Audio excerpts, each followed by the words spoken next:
Welcome to this video on trend trading indicators. Actually, today I'm going to show you one of the most effective and accurate ways to measure a trend that actually is not an indicator.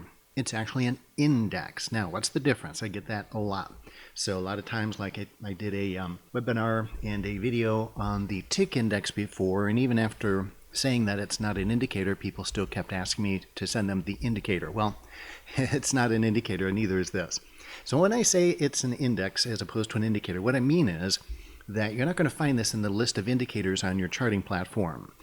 It is a, well, it has a symbol similar to a stock. So here is the symbol. So you look it up, a symbol, and now you'll have to ask your data provider, not necessarily your brokerage firm or your software provider unless they're all the same, but whoever provides your data, they will have a unique symbol for this. And it may be the same as mine or it might be different. Now I'm using Kinetic for my data provider. So if you have Kinetic, you can use that symbol right there. Otherwise, you'll have to ask your data provider.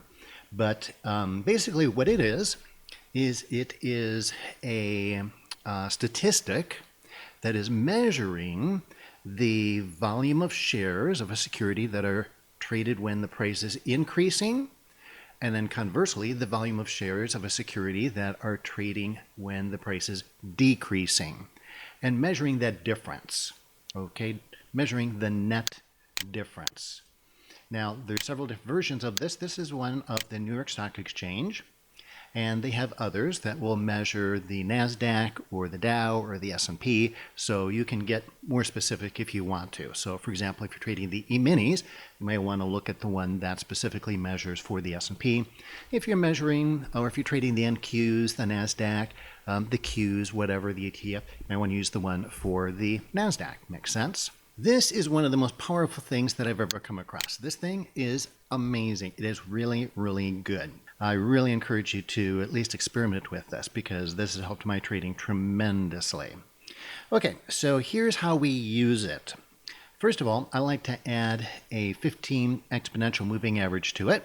You can try out the moving averages. I don't think there's any particular magic to which one you use, but I like to get a big picture with the smooth moving average of the direction.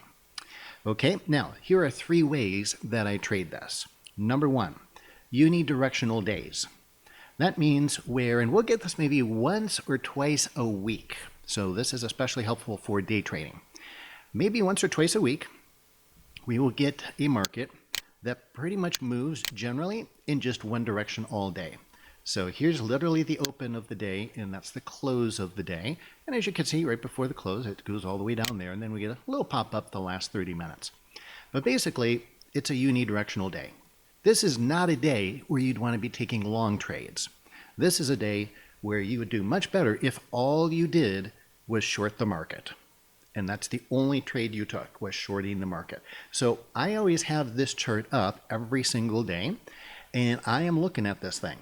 And if the net volume is staying below the 15 EMA all day long, I'm just taking shorts. In fact, I'll tell you what, there's some days that you can just take a short at the beginning of the day, and as long as this thing continues going down, you could hold at least part of your position for the entire day and just have a huge winning day. And let me tell you, one day like that out of a week can make you a lot of money. Even if that's all you traded, that could make you a truckload of money. Now, because of the gyrations and oscillations of the markets, you want to use money management and risk management, obviously, but you might want to still keep a contract or two on a small part of your position on for the entire day and just rack up those huge wins. So that's the first way to use it. Now, the second way to use it is to take trend reversal trades. But here's the tricky part. This index is going down, down, down all day. Now, you'll look at let's say the E-minis, and maybe they're actually going up. They start a little uptrend, and you look at this index, and it's still going down. Oh, that's a beautiful trade. That is the perfect time to take a trend reversal trade back down, shorting it, back in the direction of this. This is more of a broad stroke indication of what the market is doing. So even when this is going down, down, down, down, down, the E-minis can, or the spiders, or the Qs, or the YM, or whatever you're trading, diamonds, they can actually be making higher highs and higher lows while this is still going down. So you look for those little uptrends occurring on the market, and then turn a reversal trade back in the direction of this index. And again, those are fantastic trades. All right, so here is an example of what I was just referring to, where the net volume is up, up, up, up, up. It's above the 15 EMA, just along the whole way. However, on the E-minis, we've got a lower low and another lower low. And so this looks like, oh my gosh, this is a downtrend. It looks bearish for the E-minis. But when you compare it with this, where the volume, the net volume is up, that means that this down move is probably going to be temporary, because, yeah, you'll get down moves. You'll get moves against this, but there's more up volume, or when price is increasing, there's more volume than when price is decreasing. So you get still price increasing and decreasing, but which one has more volume behind it? Which one has more interest? And most likely, that's where the professional trading is occurring, because the professionals trade with the big volume. So let's follow the big volume and not follow the small volume.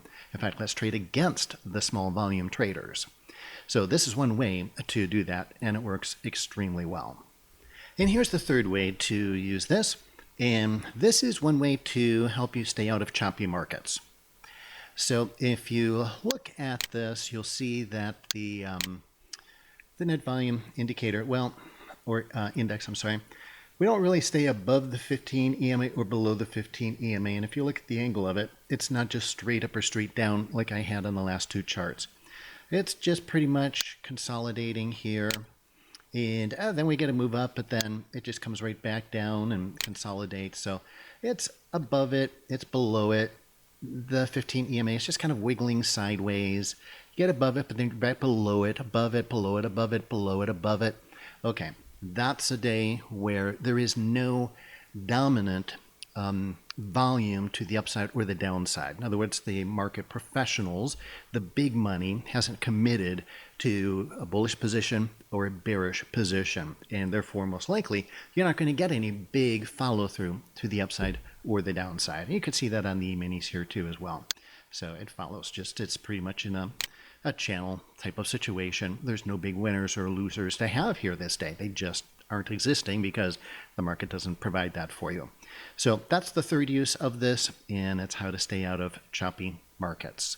So if you like this video, if it was helpful for you, absolutely, it's free to you, but if you got value from it, you actually have a moral obligation to share it with others. So go ahead and click that share button below and share it on social media. And I'm going to tell you a secret. It actually feels good. If you press that button, you're going to get a warm feeling in your heart because you'll know that you're helping someone else. And also, if you're watching this on YouTube, please click the thumbs up icon below. Leave a comment. I really love reading your comments and responding to your comments, and it encourages me to do more free tutorials for you. Also, I'm giving away one of my favorite trade strategies called the rubber band trade. It has a really high win-loss ratio. It's very simple. I can teach it to you in about 26 short minutes, and I've created a video explaining that trade strategy, and you can get it absolutely free by clicking in the image in the top left corner up there, or if you're on a mobile device, then click on the little eye with the circle around it in the top right corner of this video. And if you're not watching on YouTube, then there's probably a link below or an opt-in form on the side of the page. Once you do that, I'll personally email the video to you with the rubber band trade strategy.